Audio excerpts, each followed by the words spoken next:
আসসালামু আলাইকুম। বিএসএফ এর গুলিতে স্কুল ছাত্রী নিহত, বাংলাদেশের তীব্র প্রতিবাদ। আমরা দুপুরে একটা ভিডিও করেছিলাম, সেখানে স্বর্ণাকে গুলি করে হত্যা করেছে বিএসএফ। সেটা নিয়ে আমরা বলেছিলাম তখন যে বাংলাদেশ সরকার কেন কোনো পদক্ষেপ নিচ্ছে না, কোনো একটা প্রতিবাদও তারা জানালো না। তো এখন দেখতেছি যে তারা প্রতিবাদ জানিয়েছে। এটা খুবই দুঃখজনক একটি ঘটনা যে বর্ডারে এইভাবে মানুষ মারা হয়। পৃথিবীর কোথাও এই ধরনের বর্ডার আছে বলে আমার জানা নাই। আমাদের সেই ভিডিওতে এক ভাইয়া কমেন্ট করেছে যে ফেলানীকে যেভাবে হত্যা করা হয়েছে সেটা বিট ডিফারেন্ট, কারণ ফেলানী বাঁশ দিয়ে কাঁটাতারের উপর দিয়ে সাঁকোর মতো করে সেখান দিয়ে সে যাচ্ছিল। ওইটা গভীর রাত্রে হয়েছে, ওইটা ডিফারেন্ট ব্যাপার ছিল। কিন্তু স্বর্ণাকে যেভাবে হত্যা করেছে বিএসএফ, এটা কোনোভাবেই আসলে মেনে নেওয়ার মতো না। ফেলানির ঘটনাও মেনে নেওয়ার মতো না, কিন্তু স্বর্ণারটা কোনোভাবেই আসলে এগুলো মানা যায় না। ভারতীয় সীমান্তরক্ষী বাহিনীর বিএসএফ গুলিতে মৌলভীবাজার জেলার জুড়ি উপজেলার ১৩ বছর বয়সী বাংলাদেশি কিশোরী স্বর্ণা দাস নিহতের ঘটনায় তীব্র প্রতিবাদ জানিয়েছে ঢাকা।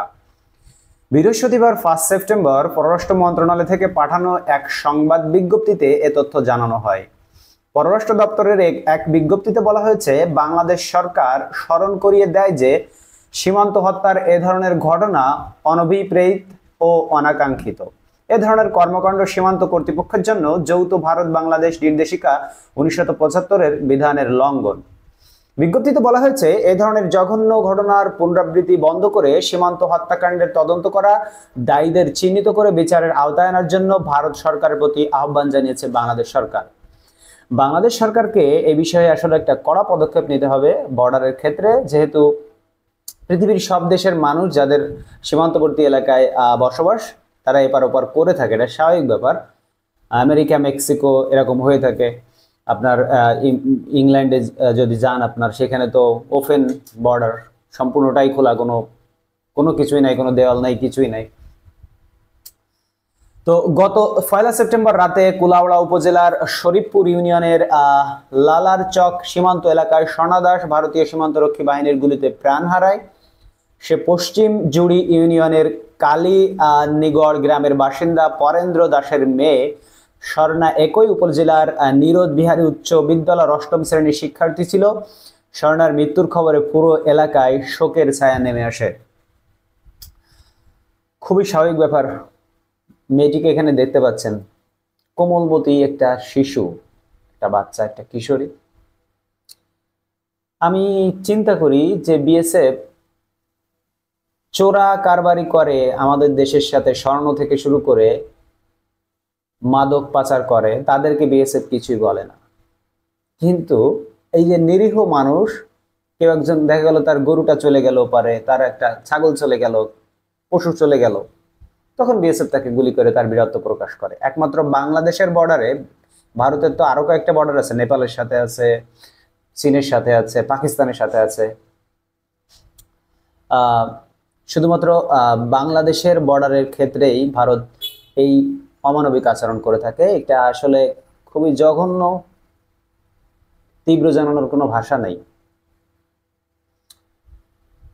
মানে এটা যে এত বড় জঘন্য কাজ, যারা বিএসএফ এ চাকরি করে, আমার ভিডিও যদি কেউ ইন্ডিয়া থেকে দেখে থাকেন, ভাই, ইন্ডিয়ার সাধারণ মানুষদের সাথে আমাদের সাথে তো আমরাও সাধারণ মানুষ, আমাদের সাথে তো আপনাদের সাথে কোনো শত্রুতা নাই ভাই। আপনারা আপনাদের ছেলেরা যারা বর্ডারে চাকরি করে তাদেরকে বুঝান যে এইভাবে তো মানুষ মারা ঠিক না ভাই। আপনারা সারাদিন হিন্দু নির্যাতন হচ্ছে, বাংলাদেশে হিন্দু নির্যাতন হচ্ছে বলেন, এই যে আমাদের স্বর্ণা দাসকে যে আপনারা গুলি করে মারলেন, এটা তো সহ্য করার মতো না। আমাদের বাংলাদেশ যে কতটা শান্তিপ্রিয়, আমরা যে কতটা শান্তিপ্রিয়ভাবে বসবাস করি, এটা আমাদের দেশে আসেন দেখেন। আপনারা যারা বিরোধিতা করেন ভারতে থেকে বা বিদেশে থেকে, বিচ্ছিন্ন যে ঘটনা সেটা প্রত্যেকটা দেশে হয়ে থাকে। কিছু উগ্রবাদী মানুষ থাকে, সব ধর্মের মধ্যেই থাকে, সেটা মুসলমানদের মধ্যেও থাকে, হিন্দুদের মধ্যেও থাকে, খ্রিস্টান, বৌদ্ধ, অন্যান্য যে শিখ, যে জাতি আপনি বলেন না কেন, সকল ধর্মেই কিছু উগ্রবাদী মানুষ থাকে যারা উগ্রতা সৃষ্টি করে। এটা আপনার যে কোনো ধর্মেই থাকে। এবং সামগ্রিকভাবে আমি মনে করি আপনি যদি আমাদের দেশে আসেন, বাংলাদেশে, পৃথিবীতে এত বড় শান্তিপ্রিয় সব মানুষ যে আমরা একত্রে থাকি, এটা আপনারা বুঝতে পারবেন না। কারণ আমার প্রতিবেশী, দুইটা প্রতিবেশী আছে হিন্দু। আমি যে গ্রামে ছোটবেলা থেকে বড় হয়েছি, লালন পালন হয়েছি, আমি সেই গ্রামে হিন্দু।